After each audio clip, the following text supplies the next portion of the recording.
All right, so just again going over, good morning class. We're doing intervals today.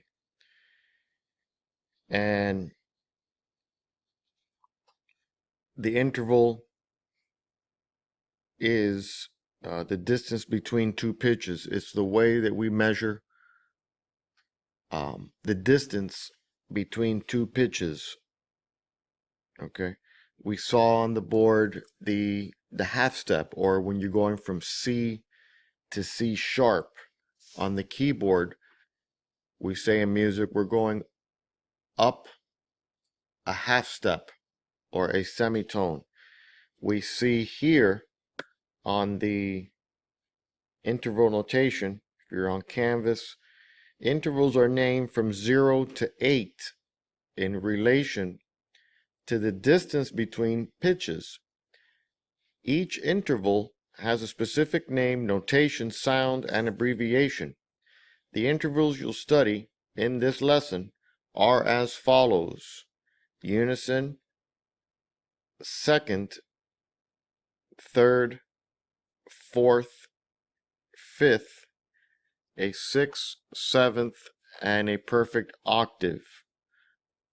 And we see there below in the treble clef staff, we see the unison, we see two middle C's. Obviously that is the same note. It's just two C's. And then we have an interval of a second from C to D. Or rather, it would be on this octave.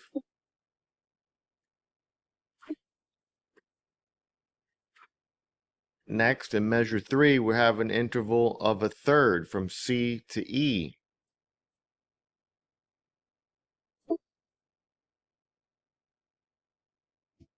Again, from C to E, a third.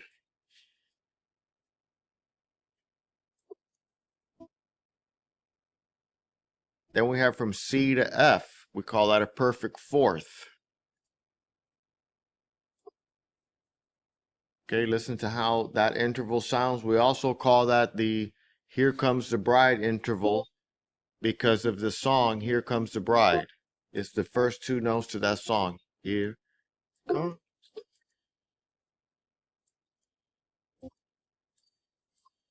Right? From C to F, perfect fourth interval.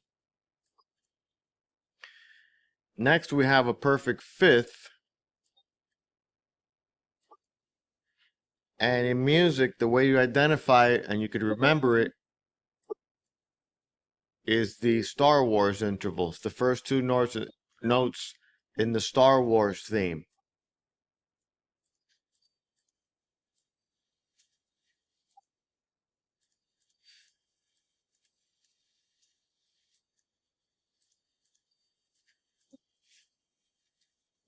Okay, so again, from C to G.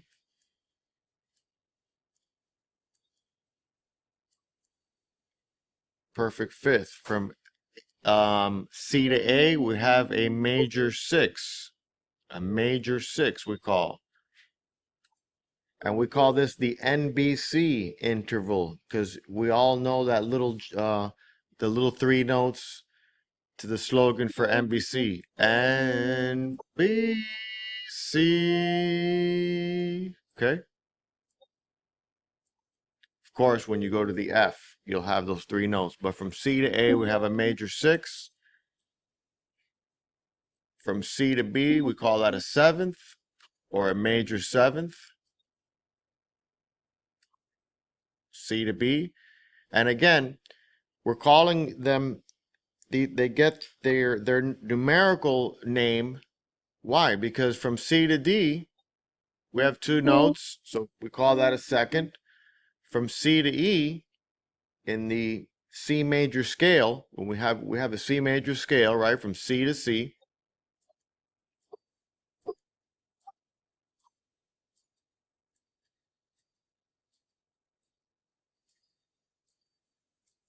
All major scales have 8 tones associated with them, right? So we could assign the numerical value to the intervals by using the major scales. So from C to D, we have a second.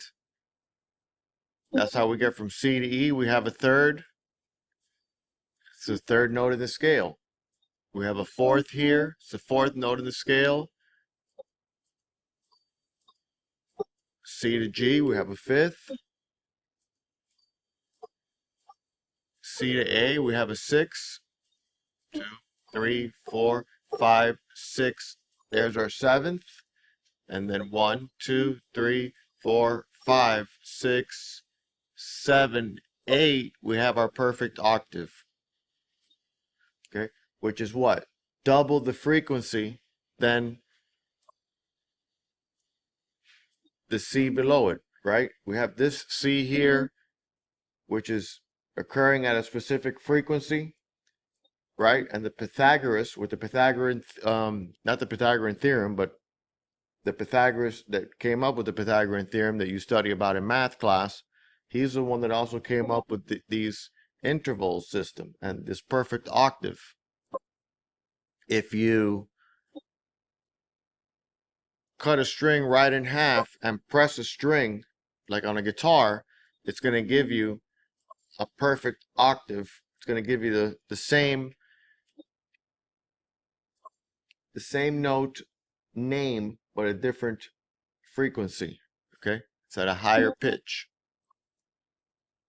Same thing with this C. So here we have 3 C's if you're on musictechteacher.com. Okay, so that's the octave. And again, so please go over those examples that you see there in Canvas. I'm going to see if they include here the semitone or the half step.